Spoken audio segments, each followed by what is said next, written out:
Thank you everyone for joining today, and I'm honored to be part of such a prestigious exhibition. My proposal for the Columbus Pump House site will incorporate my existing research, so I think it's important I provide some background context. I'll talk about these efforts over lots of quick slides, photographs, and drawings I've put together over the past several years.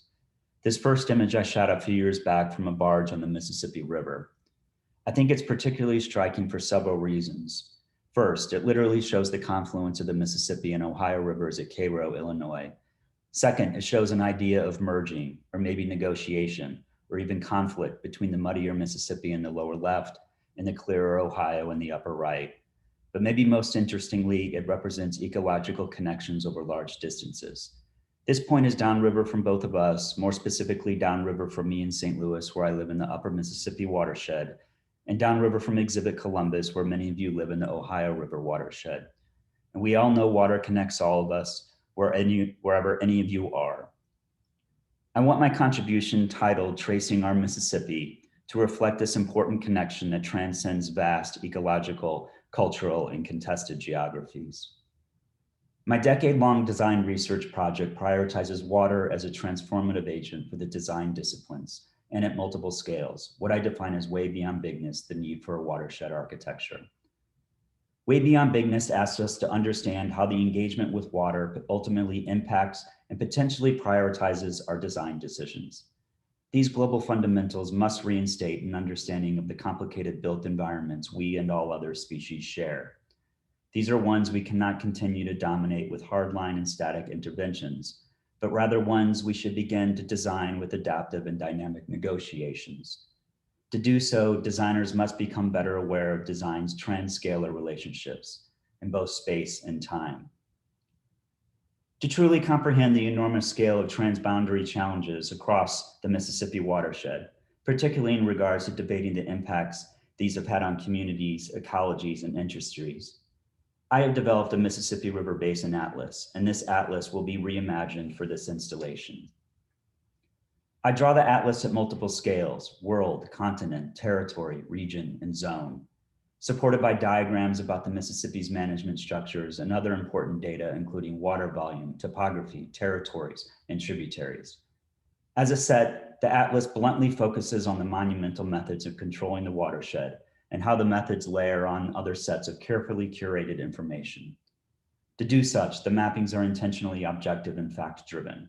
They are orthographic and line work based. They are abstracted and stripped of extraneous information. They are delineated in only plan and section, and they are supplemented by my indicative photographs of each scale. Mappings prioritize black and white line work, with the exception of two colors: red indicating forms of power, dams, levees, and transmission lines, and green indicating large regions of production and growth, agriculture, and forested areas. Subtle hatchings and gray tones indicate larger contested territories, indigenous lands, aquifers, urbanized areas, resource extraction landscapes, conservation areas, floodways, and spillways. The mappings intentionally riff on the orthographic tools of architectural and engineering projection styles of representations, such as flowcharts, and deploying the need for vertical exaggeration and section in order to abstract vast scales. They cast a critical light on these historically deployed drawings of control to be able to set the stage for the real impacts that infrastructures of control have had on communities and societal challenges. Ultimately, the themes narrate complicated issues across the Mississippi watershed at multiple scales, and as such, emphasize one objective: the relentless control of the Mississippi's landscapes for developmental gain. This begs the important question: is the Mississippi watershed even a watershed anymore? When first starting the Exhibit Columbus project last fall with my Washington University and St. Louis research assistant, Nate Stanfield, we felt the first logical move was to understand and locate Columbus within my atlas drawings. Here you can see Columbus set within the Wabash River watershed, which is within the Ohio River watershed, which is within the much larger Mississippi River watershed. We then did a quick abstract overlay of an idea of connecting voices from all across the watershed, either literally or virtually, or both. We then highlighted Columbus in section.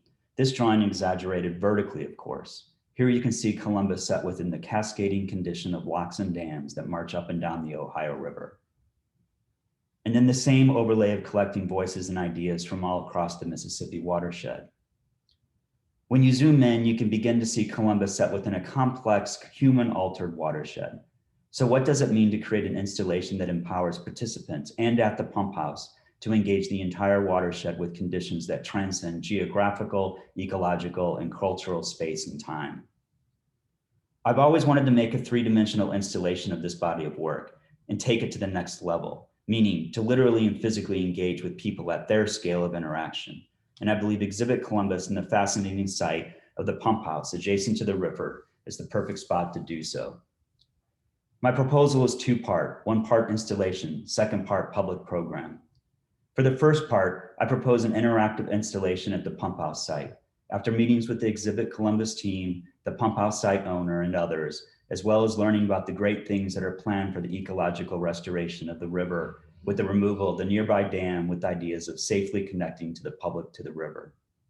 We've decided to site the installation on the terrace north of the pump house, specifically at the part of the terrace closest to the river. This will establish a conversation between the river and the pump house and between the water and the city. I want to construct a human-scaled model of the Mississippi watershed that is more or less 12 feet square in area. Here you can see it where Nate and I have tested it out as a small-scale 3D printed version. Based on my atlas, the watershed will then be separated into 6 smaller watersheds. This is very important because each of these represents different identities and challenges and territorial understandings in and of themselves. It turns into a big puzzle of sorts, one that can be opened up, interacted with, and deployed at public events. It's best that the majority of the time the installation will remain in its closed position, an object of sorts, and only deployed into the 6 smaller pieces during dedicated public events. So here it is in plan on the terrace, in its most of the time closed position. And then in its open position during public gatherings and events. Here's the existing view from the terrace looking back towards the pump house. And our proposed view with the installation in its open position. We want participants to be able to move the pieces around, to touch them, to pour water over them, or maybe even beer, in order to understand the differences between natural topography and artificial control. To further help contextualize the object, we propose a series of correlating signages that partially surround the object that include further information from each of the 6 watersheds. The signage will include large format drawings from my atlas. The different panels are oriented in different ways. The idea is to have each one project the viewer towards the correlating watershed. For instance, when one looks at and through the Missouri River watershed, one can start to understand vast distances away, such as the headwaters of the Missouri River at Brower Spring, about 1,700 miles away. Within each of the 6 watersheds, we might include additional plates of my photographs or other drawings to participants to take out to learn more about the issues. And here's the existing view from the Columbus side of the terrace looking towards the river. And moving in closer to the terrace overlooking the river, the view of the installation in closed position at night. We would like to illuminate the object in the signage so it can be viewed differently at night than day, emphasizing certain aspects such as the rivers, dams, and the overall project itself. We also want to experiment with fun ways to illuminate the translucent drawings. In terms of materials for the installation, our hunch is to keep the object's materiality more truthful to the atlas drawings, white, black, red. But we could see more natural ones that are more about the literal materiality of the watershed. Lastly, and for the second part of my proposal, I propose a parallel public program sometime during the exhibition, an interactive workshop bringing the public together with some of my colleagues conducting compelling river-related work. I've currently themed this loosely around issues of water and land rights impacting indigenous communities, migration patterns, and climate adaptation.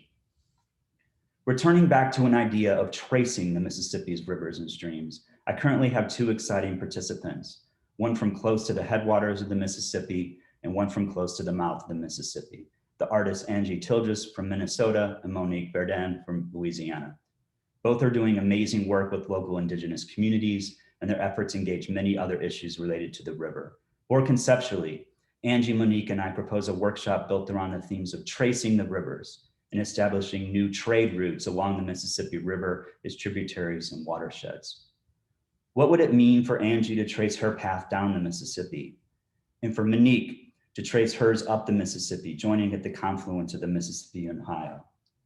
And up the Ohio, into the Wabash, into the East Fork, White, and Flat Rock rivers, into Columbus.